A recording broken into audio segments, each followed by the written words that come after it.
और वंदे भारत ट्रेन का शुभारंभ है, सीएम धामी क्या कुछ कह रहे हैं, चलिए आपको सुनाते हैं।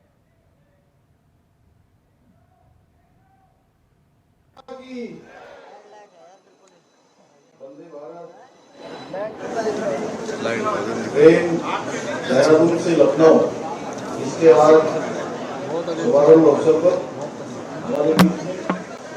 हमारे प्रदेश के माननीय राज्यपाल लेफ्टिनेंट जनरल सेवानिवृत्त आदरणीय गुरमीत सिंह जी, राज्यसभा के सांसद आदरणीय नरेश बंसल जी, हमारे निवर्तमान मेयर श्री सुनील उनियाल गामा जी, श्री राजकुमार सिंह जी, DRM रेलवे एवं यहाँ पर उपस्थित हमारे सभी गणमान्य अतिथिगण, उपस्थित बड़ी संख्या में आए हुए भाइयों बहनों, छात्र एवं छात्राओं, मेरे मीडिया के बंधु, मैं सबसे पहले तो आज देहरादून से लखनऊ वंदे भारत ट्रेन के शुभारंभ होने पर हमारे देश के यशस्वी प्रधानमंत्री आदरणीय मोदी जी का और हमारे रेल मंत्री आदरणीय अश्विनी वैष्णव जी का हार्दिक धन्यवाद करता हूं। इसके साथ ही आप सभी का आज इस अवसर पर यहाँ पर उपस्थित होने के लिए आप सभी का मैं स्वागत करता हूं, अभिनंदन करता हूं। और ये आज हमारे लिए बहुत सुखद दिन है, बहुत ऐतिहासिक दिन है कि दो प्रदेशों की राजधानी हमारे पूर्व प्रदेश यानी कि उत्तर प्रदेश और उत्तराखंड दोनों को जोड़ने का काम ये वंदे भारत ट्रेन करेगी और इसका सफर महज 8 घंटे में पूरा हो पाएगा। भाइयों बहनों, आज रेल सेवा वंदे भारत आदरणीय प्रधानमंत्री जी के प्रगतिशील भारत, आत्मनिर्भर भारत का साक्षात ये विजन है, ये उदाहरण है। बीते 10 सालों में माननीय प्रधानमंत्री जी के नेतृत्व में इंफ्रास्ट्रक्चर के क्षेत्र में अभूतपूर्व स्पीड से व अभूतपूर्व स्केल से कार्य किया जा रहा है। भाइयों बहनों, स्वदेश में निर्मित भारत की पहली semi high speed train Vande Bharat उभरते हुए भारत की बुलंद तस्वीर प्रदर्शित करती है।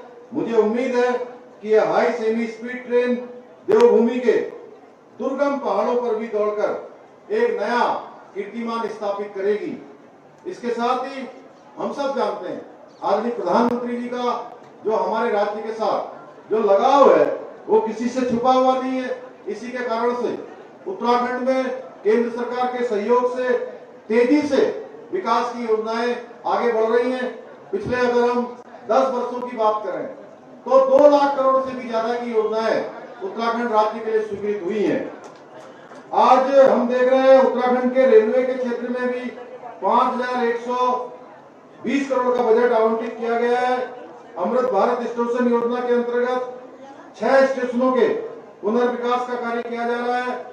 आदरणीय प्रधानमंत्री जी देवभूमि की जो भी मांग होती है, जो भी जरूरत होती है, उन सभी मांगों को, उन सभी जरूरतों को बिना कोई देरी किए हुए पूरा करते हैं, हमको स्वीकृति प्रदान करते हैं।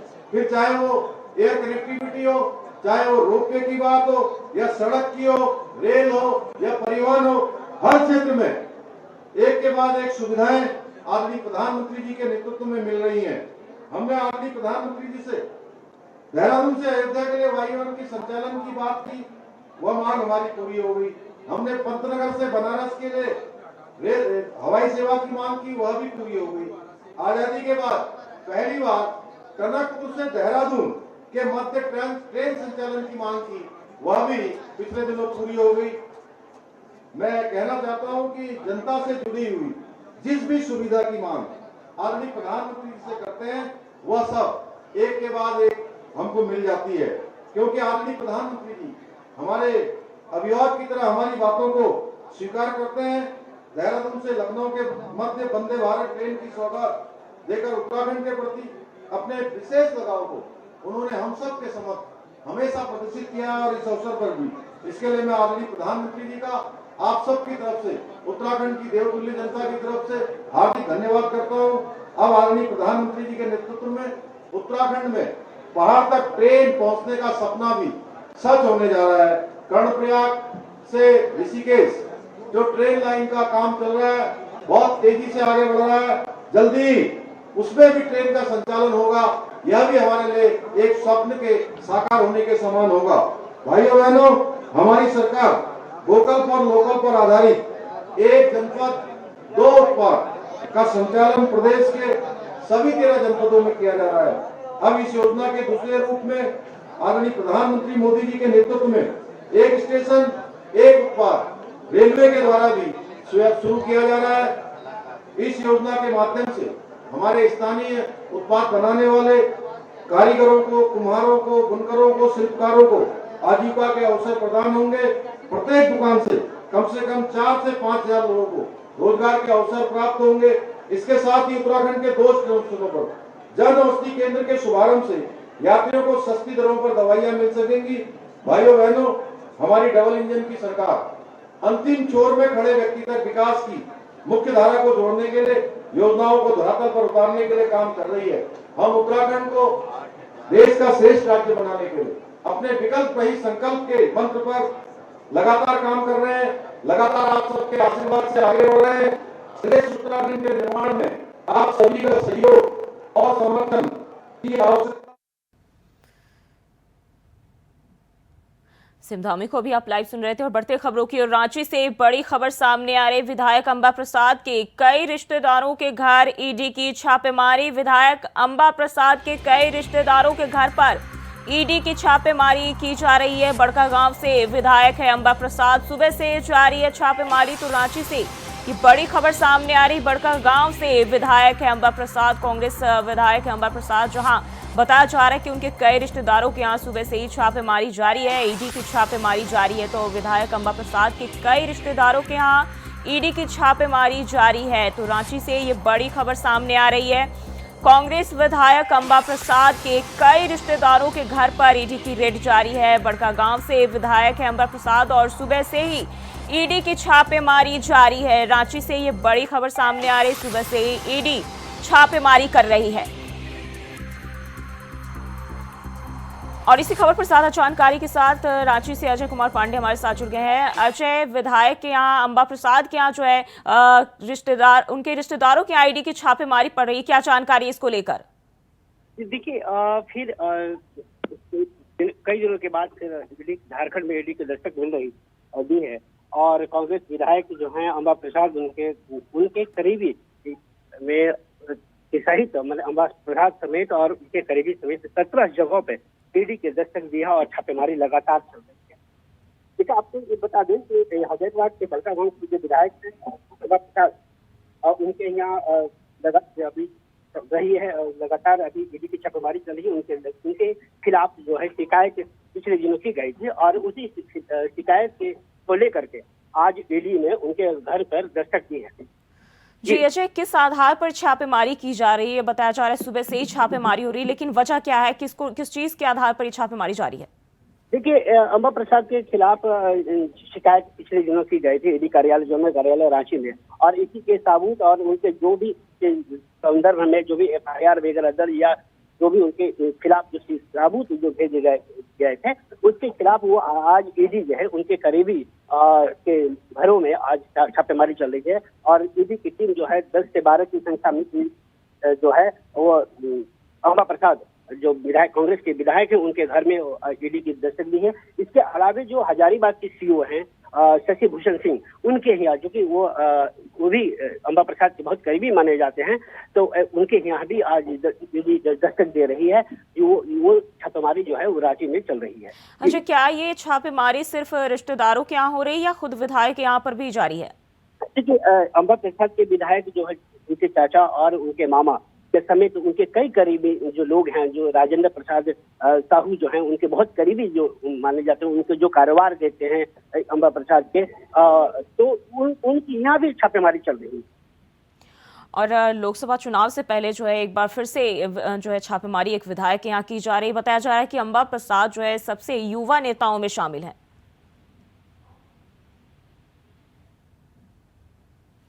अजय, आवाज मिल पा रही है आपको? जी बिल्कुल।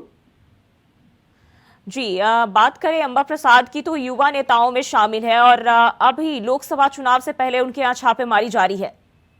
क्योंकि अंबा प्रसाद जो है कांग्रेस के एक युवा प्रखर नेता भी है और लगातार वो हजारीबाग के क्षेत्र में बड़ी उनके प्रतिष्ठा जो है योगेंद्र प्रसाद साहू पूर्व मंत्री बना चुके हैं।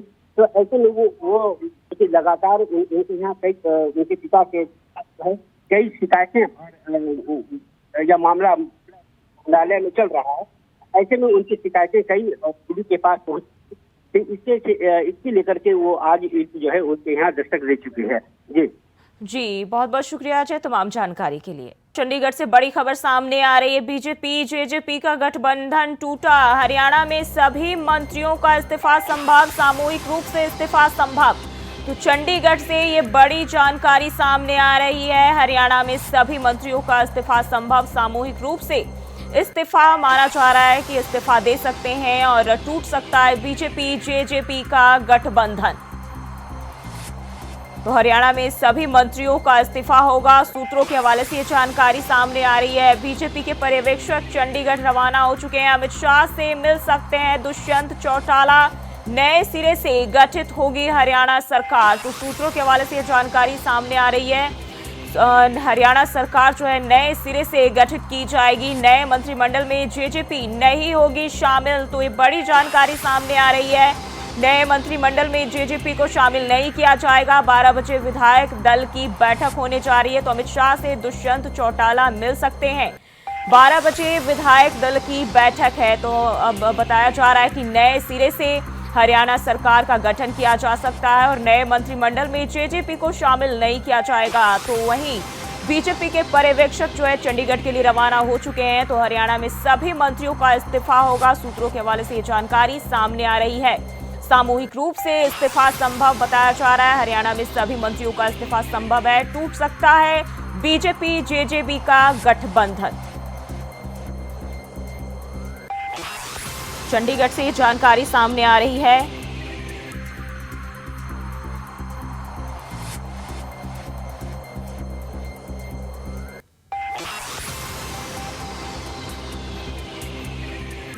और इसी खबर पर ज्यादा जानकारी के साथ राकेश छाबरा हमारे संवाददाता चंडीगढ़ से हमारे साथ जुड़। राकेश, बीजेपी और जेजेपी का गठबंधन टूटने की खबर सामने आ रही है, क्या जानकारी इसको लेकर?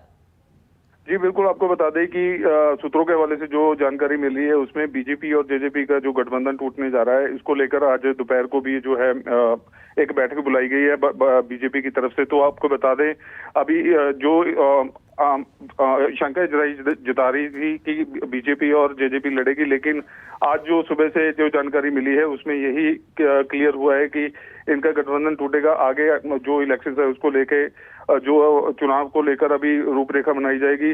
लेकिन आपको बता दें इसमें कुछ कमियां पाई गई हैं जिसको लेकर अभी बीजेपी अपने तरफ से जो है चुनाव लड़ने की तैयारी कर रही है। जी, और बताया जा रहा है कि सभी मंत्री जो एक साथ ही इस्तीफा दे सकते हैं सामूहिक रूप से।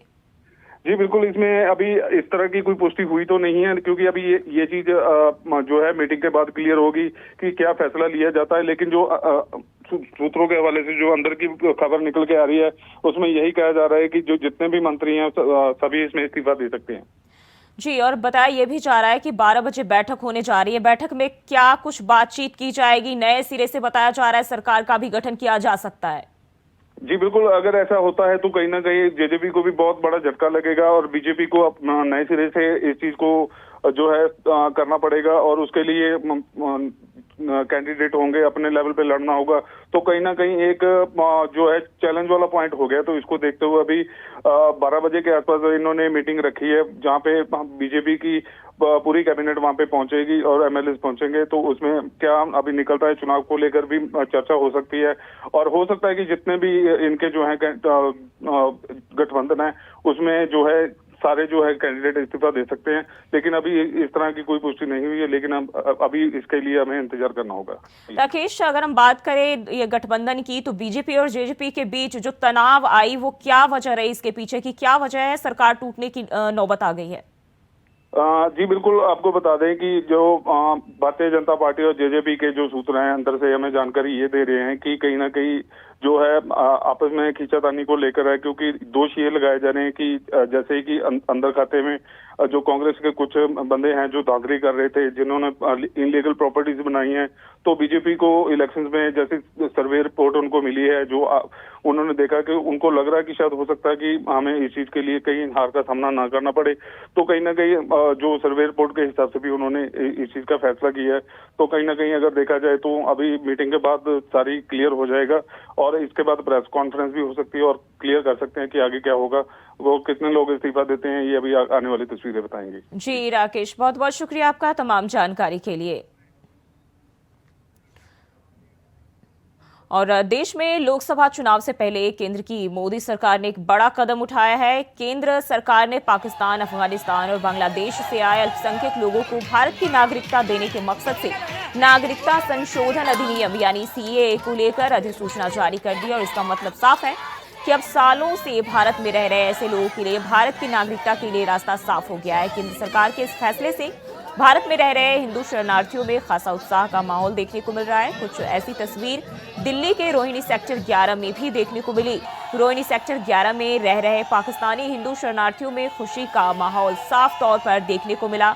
यहाँ पर रह रहे लोगों ने जमकर आतिशबाजी की और नाचते हुए गाते हुए एक दूसरे को मिठाई खिलाकर सरकार के फैसले का जश्न मनाया।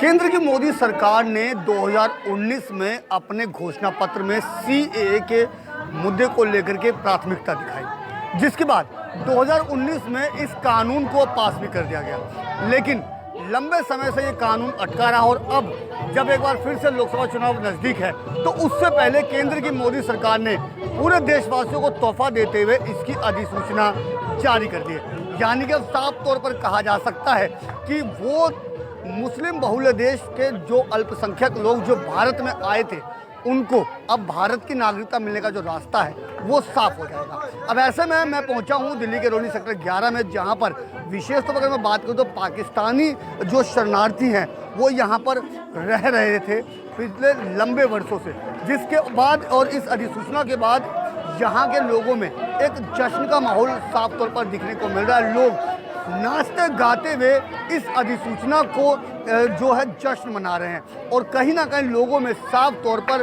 केंद्र की मोदी सरकार के इस फैसले के प्रति जो खुशी का माहौल है वो साफ तौर पर देखने को मिला है, जिसके पीछे जो लोगों में हर्ष और उल्लास का जो माहौल है वो इनके इन नाच गानों में साफ तौर पर देखा जा सकता है। कुछ लोग हैं जिनसे हम बात करने की कोशिश करेंगे। आप यहाँ पर कब आए थे?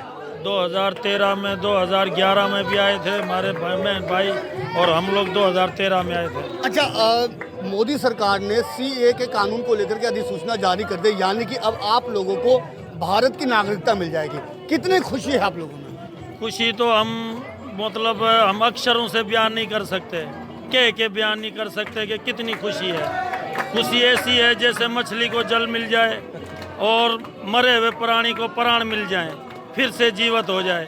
हमें जीवन दान दिया मोदी सरकार ने, हम मोदी सरकार का धन्यवाद दिल के अंदर कर रहे हैं। अच्छा, अगर मैं बात करूं मोदी सरकार ने जो आज एक अधिसूचना जारी की है, कितनी खुशी है आप लोगों में? हमारे को बहुत खुशी हो रही है। हम कहीं तीर्थ पे जाते थे तो घबराते थे, लेकिन अब हमें कोई दिक्कत नहीं है। हम राम भूमि में भी जाएंगे, हरिद्वार भी जाएंगे, काशी भी जाएंगे, मथुरा भी जाएंगे। हमें भी नागरिकता मिल गई। हम भारत माता की शरण में हैं, तो भारत माता की शरण में है, सब तीर्थ पे जाएंगे हम, हमें अभी कोई रोक टोक नहीं है। अच्छा, मोदी सरकार के इस फैसले से आप लोगों में कैसी खुशी? यहाँ मैं देख रहा हूँ आप लोग नाच गा करके खुशी मना रहे, क्या कहेंगे?